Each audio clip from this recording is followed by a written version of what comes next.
Death Valley Days. In the 1880s, there was more than gold in the Black Hills of Dakota. There were gold hunters and gold thieves and killers, both red and white. It was a raw, violent land where the only law came in calibers. It took a special breed of rugged individualists to live in the Black Hills. Not all of them wore beards and chewed tobacco. There was one, for example, who was small and female. Mrs. Dave Madison, who was known affectionately as the Sage Hen.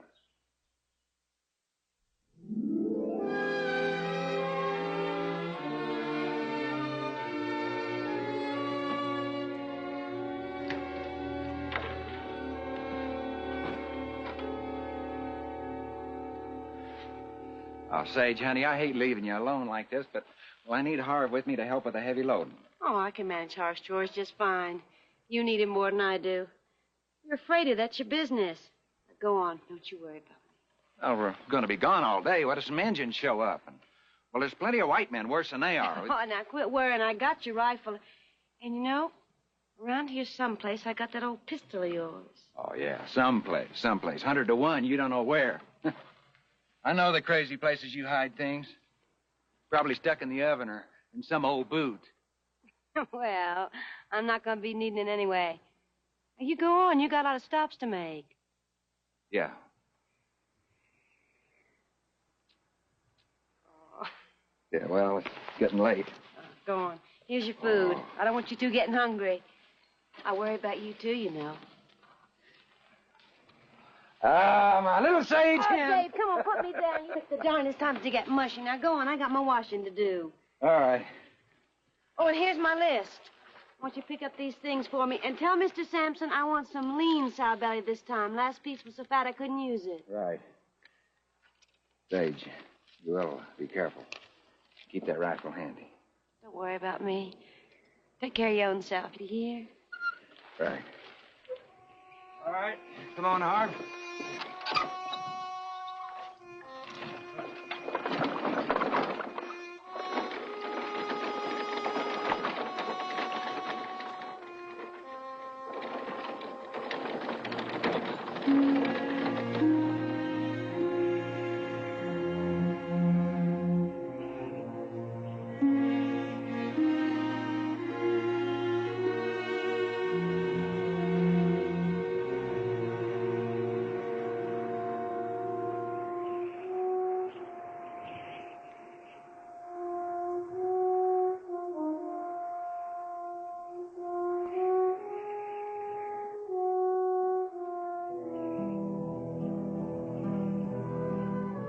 Just what do you think you're doing?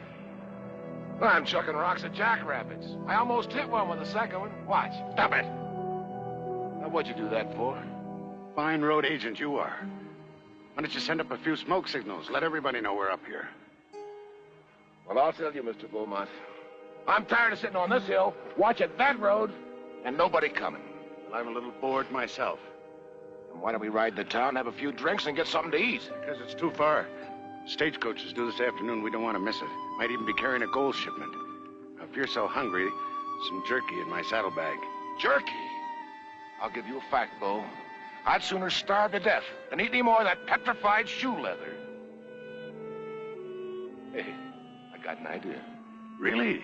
Yeah. This I have to hear. Well, we don't have to go back into town. Remember that cabin we passed this morning about 2 miles back? We can ride down there and get a good hot cooked meal. I suppose we could do that. And we could be back here in time to hit the stage. Why not? I could stand a decent meal myself. And, have some fun? Sure. And some fun, too. Get the horses.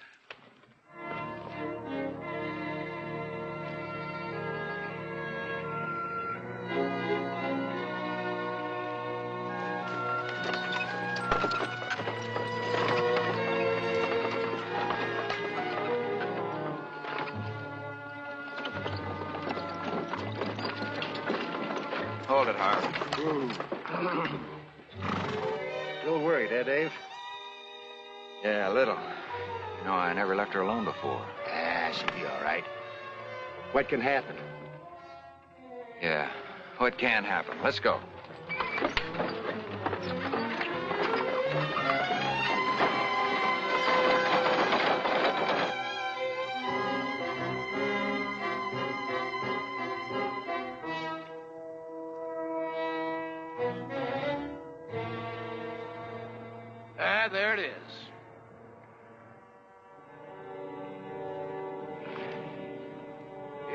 It looks like she's alone.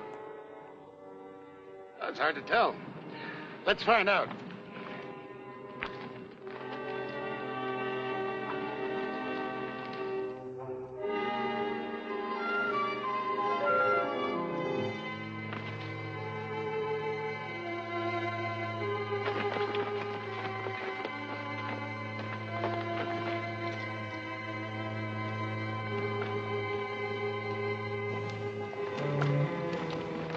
Good morning, madam. Morning. My name is Beaumont, John Marion Beaumont, and this is my friend Jim Clegg. I wonder if we might talk to your husband. He's gone freighting, Sydney.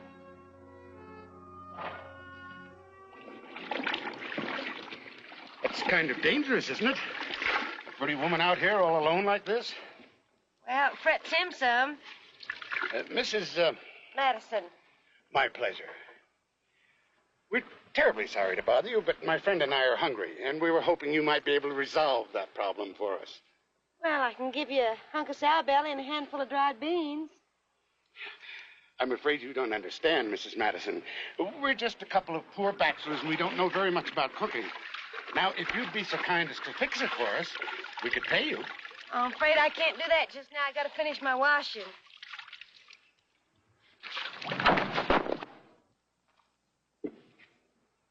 Hey, lady, I think your wash is all finished.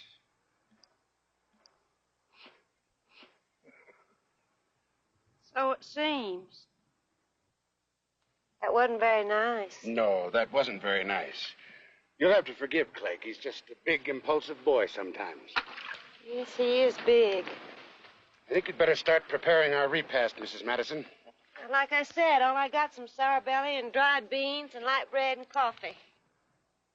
It's hardly food for a gourmet, but even beans can taste good to a hungry man. I'll just finish picking up my clothes. Forget the clothes. Clegg, you better check the house first for guns. Yeah, you bet.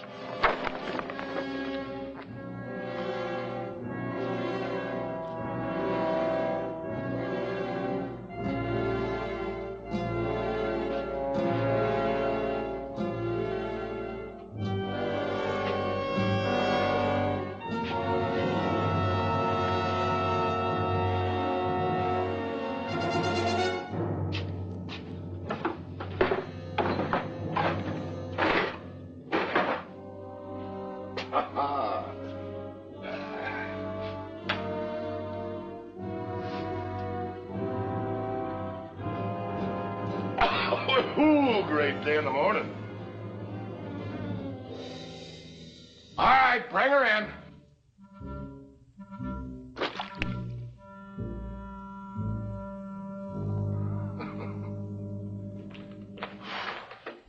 Hey, look at what I found. That's all it was. That's my husband's whiskey. Was, lady, was. It's all mine now. Don't you mean ours? Oh, sure, Bo, of course. Pour me. You get busy. Yeah, watch that. It'll pucker your toenails. I told you to get busy, my dear. Hmm? Oh, yes. You weren't listening. Listen, my dear. You must listen and do exactly as we say.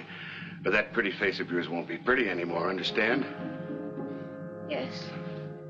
Well, now, if you'll fix us up with the best meal you can make, we'll all be good friends.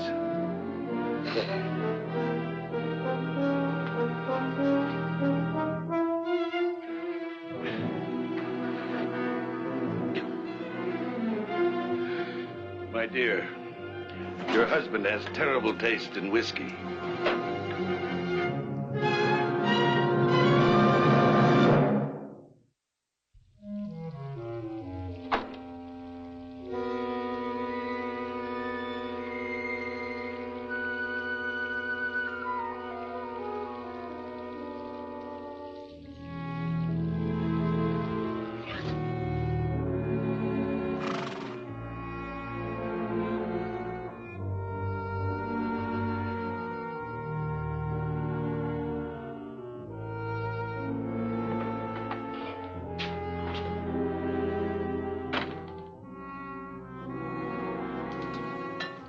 Coffee ready yet?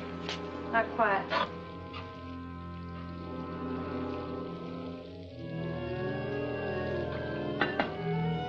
Mr. Beaumont, this ain't gonna be much of a meal, but I got some beans growing out yonder I could fix up if you like. Well, that sounds very pleasant indeed, my dear. Just to make sure that you don't do anything foolish like trying to run away, Clegg will go with you to help you pick them. Delighted, my dear. And I'll take this along in case we get thirsty. How about you, Bo? Oh, no, thank you. I'll wait for the coffee.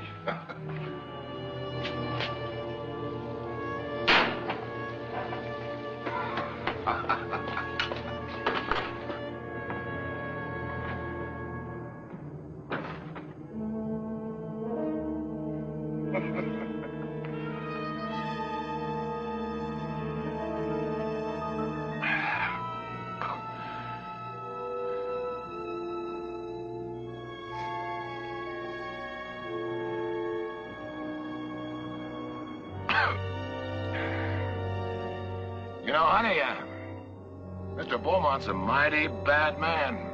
Be kind of smart if you be friendly with me. Why's that?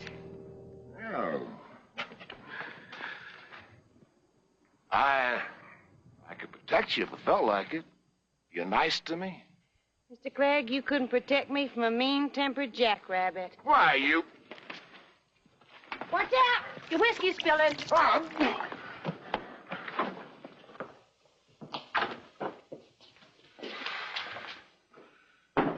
Well, that was real cute, honey. Now I think I'll have a couple of kisses to make up for it. Stop struggling! Oh, you little hell, you're not going to... Wait, let it go. But she... I said let it go. You could stand the bath, but I intend to drink some of that coffee. Go right ahead and finish preparing dinner, my dear.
Well, Harv, one more stop and we head for home.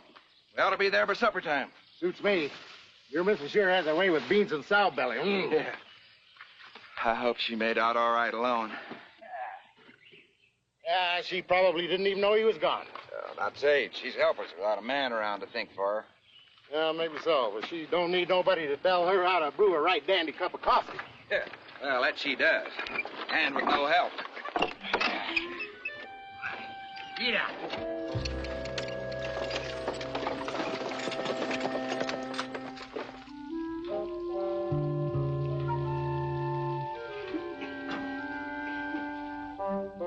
Ah, that's wonderful coffee, my dear. Wonderful.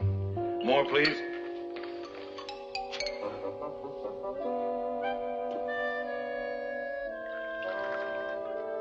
Mr. Clegg, No, no more for me. Hey, dinner about ready? good beans take time. I'm fixing yours real special. How about some of that light bread while we're waiting?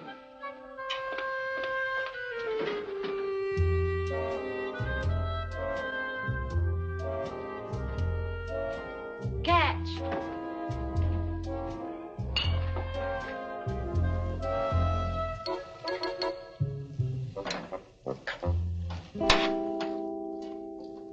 I'm sorry, you want a knife? No! Forget about the knife, my dear.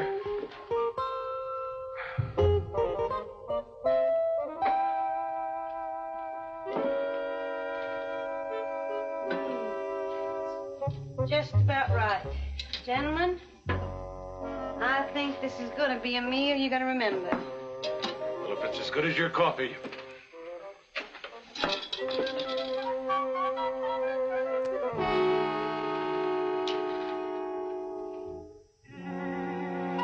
Eat hearty, boys. You got a lot of work to do. I'm not going to eat this slop. Darned old pistol always did shoot high.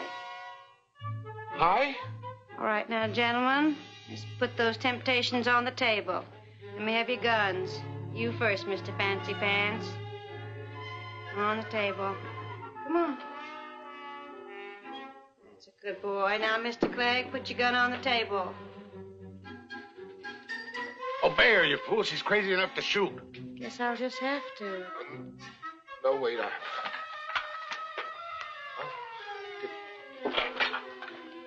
There. Thank you. Now, let me have your knife. Thank you. I would have hated to have to spoil your dinner.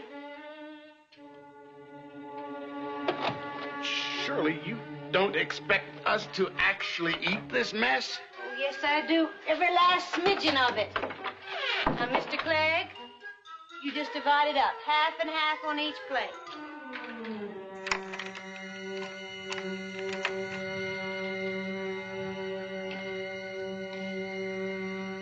Oh, I ain't gonna bother you boys. It's just a little sow belly, beans, and dyed dockweed. Flavor with a little soap, castor oil. Do you a world of good.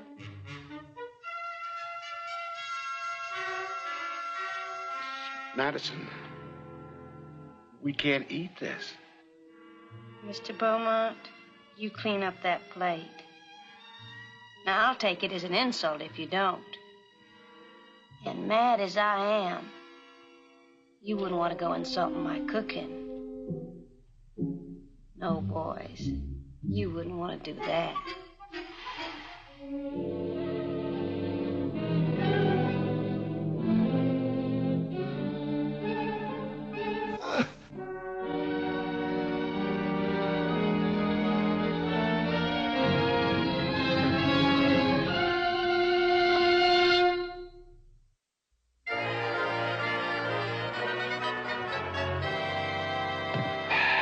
Well, that's it, Harv boy.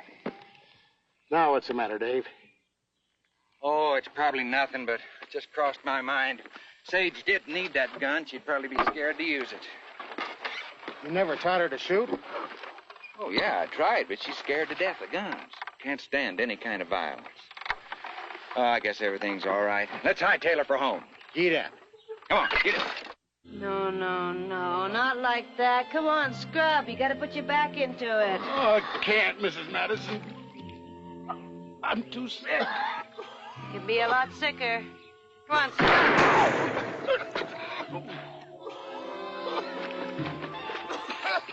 That's right. That's the way to do it.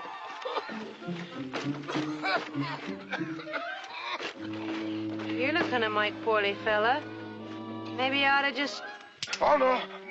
No, I'm fine. I'm fine. Good. That's right. That's what it takes to get it washing clean. Plenty of soap and hard work. A joke is a joke, but this is inhuman. We can't work in this condition. You want to bet your life on it? Oh, please, Mrs. Madison, please, let us go. I told you we have money. We'll pay for any damages. My dears, you're paying. Go on, get back to your scrub board, you imitation villain. Shoot! Go on, go on. Now, and you just hush, pick up a clothesline, fix it, and I want you to hang up the clean clothes, and you get through with that, I think you just better spell the scrub woman a bit. She's looking a mite poorly. You know, boys, I don't think you eat right. Scrub! Come on, Scrub. Come on, Mr. Clegg. You can do better than that. This is inhuman. That's right. Tied up. Come on, boys. Mush.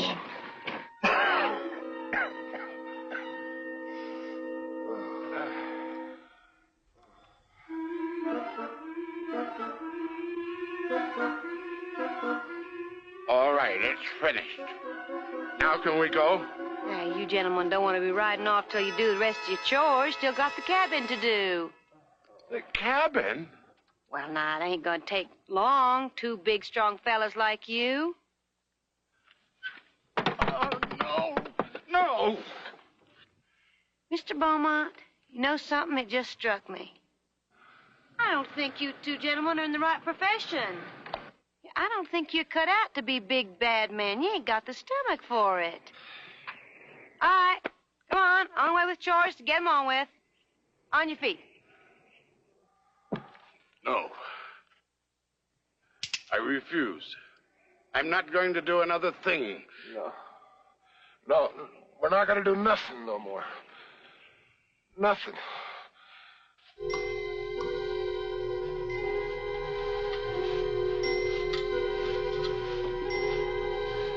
Real cooked food. Fun. You had to hit her.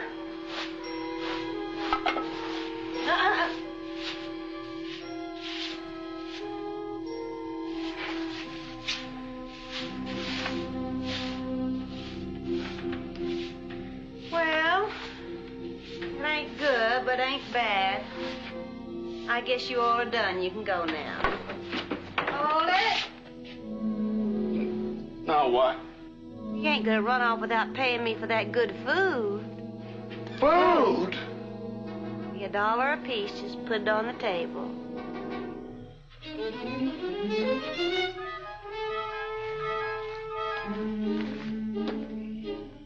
Well, not so fast. That'll be another $1 for all that whiskey.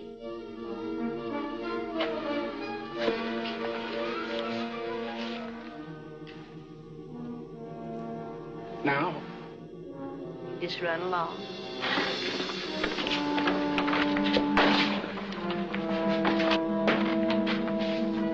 Anytime you boys get hungry, you come back. Bye, boys.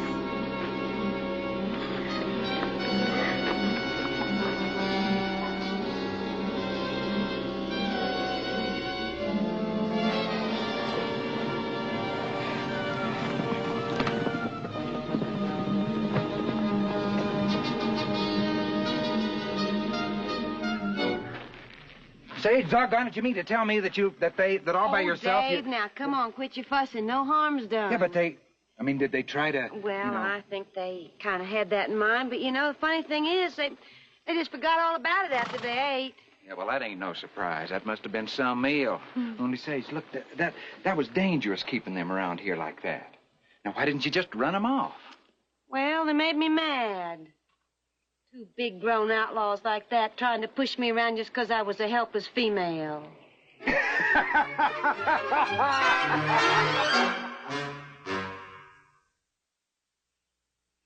For the men who lived in the Black Hills of Dakota, the story of Sage Madison had a very practical moral.